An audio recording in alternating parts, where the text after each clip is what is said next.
बिस्मिल्लाहिर्रहमानिर्रहीम अस्सलाम वालेकुम एवरीवन। आज के इस लेक्चर में हम डिस्कस करने जा रहे हैं 18th सेंचुरी नावल को। ओके, तो आज का जो लेक्चर है हमारा वो है 18th सेंचुरी इंग्लिश नावल, जो कि 18th सेंचुरी से बिलोंग करता है। और इसमें हम ये देखेंगे कि इसमें नावल का राइज किस तरह से हुआ, कौन कौन से वो नावलिस्ट थे जिन्होंने नावल्स लिखे, और फादर ऑफ नावलिस्ट कौन थे। ये सारी चीज़ें आज हम इस वीडियो में कवर करने जा रहे हैं।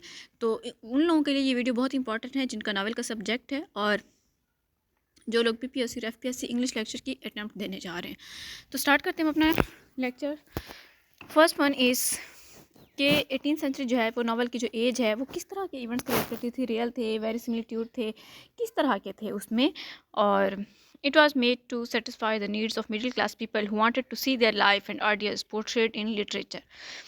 तो राइज ऑफ द नावल जो है वो किस तरह से हुआ, सबसे पहले हम देखेंगे डेफिनेशन नावल की डेफिनेशन बेसिकली जो है वो क्या है। According to the dictionary, novel is a fictional prose narrative of considerable length, typically having a plot that is unfolded by the actions, यानी जिसमें प्लॉट, उस प्लॉट के अंदर actions unfolded by the actions, speech होती है, and thoughts of the characters, the literary genre represented by novels.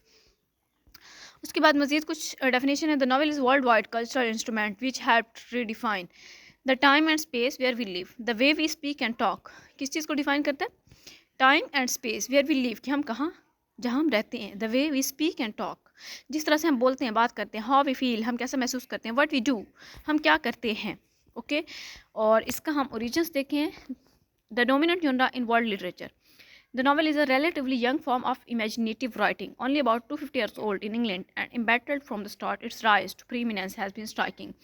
After sparse beginnings in 17th century England, novels grew exponentially in production by the 18th century, and in the 19th century became the primary form of popular entertainment. Basically, ये popular form कब हुआ था? 18th और 19th century में हुआ था। इसमें कई बड़े बड़े नावलिस्ट है, और इस एज में नावल का बहुत ज़्यादा यानी राइज हुआ। देखें जैसा कि हम रेस्टोरेशन एज को हम जो है उसमें ड्रामाज वगैरह लिखे गए ज़्यादातर, तो इसीलिए वो एक ड्रामेटिक एज है। बट ये जो है 18th century, that is age of novel. तो इसमें कुछ डिफरेंट टाइप्स के राइटर्स थे। We are engaged in social life and contributed to its rise. अब इसमें जो थे वो डेनियल डेफो थे, एक बहुत ही फेमस नावलिस्ट। सैमुअल रिचर्डसन थे, हेनरी फील्डिंग थे, लॉरेंस स्टर्न थे, जोनाथन स्विफ्ट थे। हेनरी फील्डिंग को फादर ऑफ नावलिस्ट यानी फादर ऑफ नावल्स कहा जाता है। ओके, अब डेनियल डेफो के जो नावल्स थे वो किस टाइप के थे? सबसे पहले हम डेनियल डेफो को डिस्कस करने जा रहे हैं। रियलिस्टिक नावल थे। उसमें रियलिज्म था जो कि प्रेजेंट किया गया था in the form of diary या फिर autobiography related in the first person to increase verisimilitude. Lack of structure था, उसमें कोई रियल प्लॉट नहीं था, लेकिन सीक्वेंस ऑफ इवेंट्स थी unrolling in a chronological order on the same protagonist. Same protagonist रहता था उसमें, बट उसमें क्रोनोलॉजिकल सीक्वेंस यानी ऑर्डर के साथ। ओके, एंड उसमें कोई रियल प्लॉट नहीं था। लैक ऑफ कैरेक्टराइजेशन भी थी इसमें, ओनली यानी कि एक मेन कैरेक्टर होता था जो कि who does not develop. What changes are the external conditions. Individualism दिखाया गया। हीरो जो है वो स्ट्रगल करता है against lot of misfortunes and relies only upon himself for survival. वो जस्ट खुद पे रिलाय करता है अपनी सर्वाइवल के लिए। प्योरिटन आइडिया था and Augustan idea of new man. Okay, isolation दिखाया गया। कैरेक्टर्स जो है वो अलोन है, फिजिकली भी और सोशियली भी। एंड नो सेंटिमेंटलिज्म है। कैरेक्टर जो है वो स्ट्रगल करते हैं नॉट फॉर देयर आइडियल्स और passion but for their daily bread. वो अपने खाने की फिक्र में स्ट्रगल करते हैं। मॉरल एटीट्यूड इसमें दिखाया गया। तमाम नावल्स जो हैं वो कंटेन करते हैं प्रेयर्स एंड एक्सप्रेशंस पर of gratitude to God and with the protagonist depending of their mischiefs. Robinson Crusoe की एग्जांपल्स भी आपके सामने है। रॉबिन्सन क्रूसो की जो वीडियो है वैसे वो भी मेरे चैनल पर अपलोड हो चुकी है, वहाँ पे भी आप देख सकते हैं। The moral conclusion is ambiguous, it is like a sweetener added to create a story. There is a reflection of the society of his time, a direct और indirect satire of 18th century. अब next जो है इसके main novels जो हैं Robinson Crusoe है, Daniel Defoe का। Robinson Crusoe जो है ये एक एडवेंचरस स्टोरी है। Adventures of a castaway in his struggle for the daily bread to survive, applying a rational method to every situation। इस टाइप की स्टोरी है कि रॉबिन्सन क्रूसो है जो इसका प्रोटैगनिस्ट है। इसके पेरेंट्स जो है उसे मना करते हैं कि वो जो है वांडर ना करे, यानी इधर उधर ना घुमा फिरा करे, बाहर ना जाए, लेकिन स्टिल वो चाहता है कि वो बहुत बड़े सफ़र्स पर जाए, यानी वो वॉयेज पर जाता है, जर्नी पर, और फिर वो अपने एक किसी आइलैंड पे रहने लग जाता है जहाँ पे उसे खाने के लिए कुछ नहीं मिलता।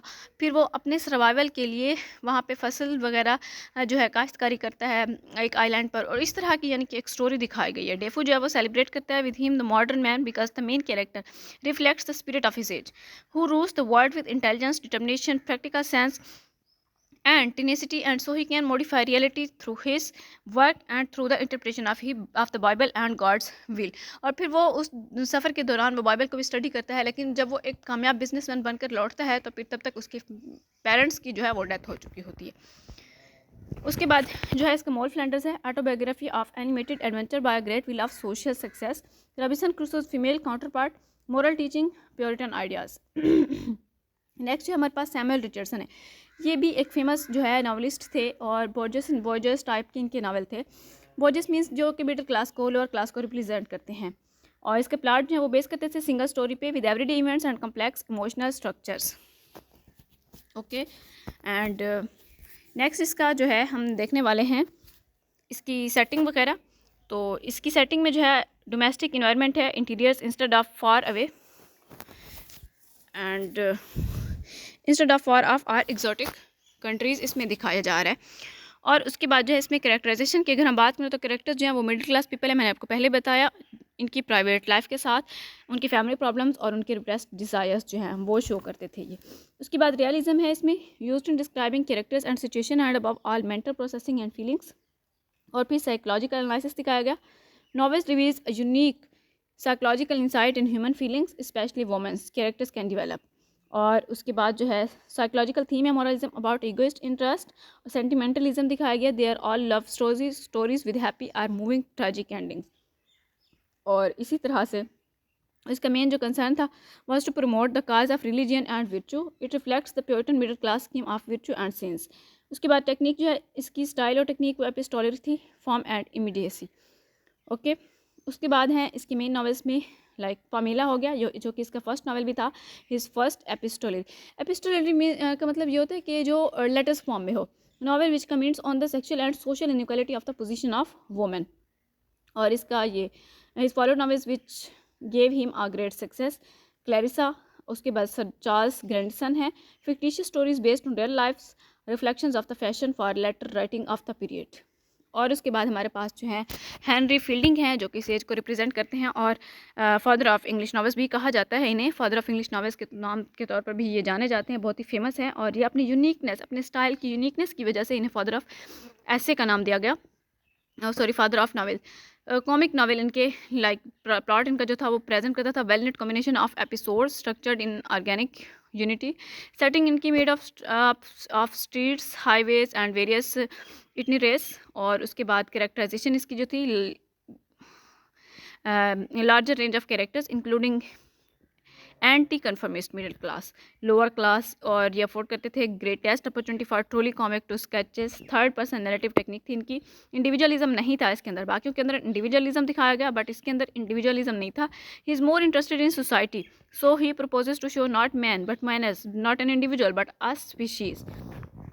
सो ये एक वन पर्सन की बात नहीं करते थे बल्कि सोसाइटी स्पीशीज़ को रिप्रेजेंट करते थे अपने नॉवेल्स के अंदर। रियलिज्म दिखाया इन्होंने, realistic and genuine picture of 18th century English life. Moralising purpose था इनका जो no idea of Puritan punishment. Excessive sentimentalism, sexual instincts frankly presented and directed to the good. There is a moral message. He wants to make man realize that virtue is better than vice and laughter can be the means to discover and defeat immorality.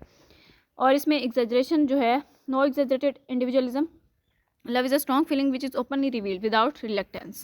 Social denunciation दिखाया गया, carried out indirectly through personal experiences. Irony जो है, irony is broad and witty and sometimes borders on coarseness. Okay, ये सब चीज़ें दिखाए गए। उसके बाद द मोस्ट इंपॉर्टेंट नावल इनका जो था वो था टॉम जोन्स।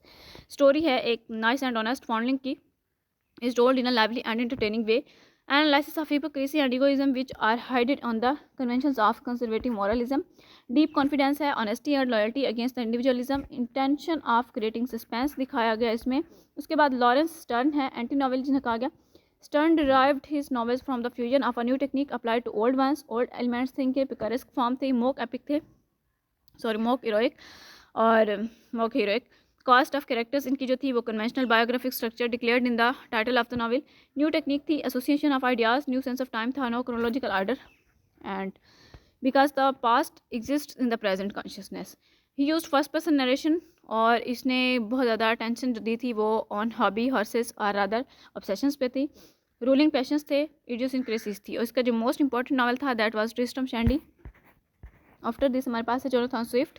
जोनाथन स्विफ्ट जो है ये एक क्लासिकल राइटर थे, ब्रिलियंट सैटिरिस्ट थे, और इनकी जो है गुलिवर्स ट्रैवल्स बहुत ही इंपॉर्टेंट पीस ऑफ राइटिंग है इनका। वो बहुत सारे राइटर अभी भी उसे नावल मानने को तैयार नहीं है, हालांकि वो है नावल, लेकिन उसे वो फिर भी प्रोज ही कंसिडर करते हैं। सिंप्लिसिटी ऑफ द स्टाइल थी इनकी, diction give the effect of parody, combining ironic, और फिर कंट्रोवर्शियल राइटर भी थे ये, कंजर्वेटिव भी थे, और हेटर ऑफ मैन भी।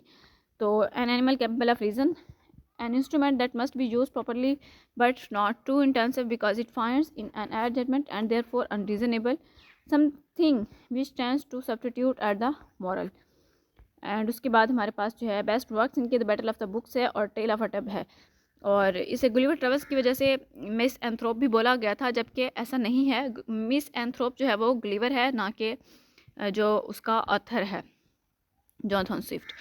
और दैट बैटल ऑफ बुक्स जो है एनालाइज करते हैं contrast between modern and classical writers, modern and classical writers. And tale of a tub जो है वो attach religious movement as dissenters and Catholics.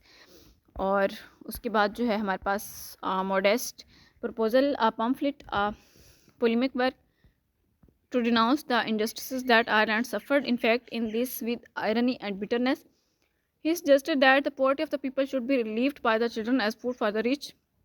Gulliver's Travels मैंने आपको पहले बता दिया 4 books, each dealing with the various adventures of the ship's surgeon Lemur Gulliver with illustrated maps of the places he visited. I hope it's clear to all of you. Thank you very much. आज की video में हमने 18th century novel को discuss किया कि novel का rise जो है किस तरह से हुआ। और आप में से जो लोग चैनल पर न्यू हैं काइंडली चैनल को सब्सक्राइब कीजिएगा, वीडियो को लाइक कीजिएगा, शेयर कीजिएगा। अल्लाह हाफिज़।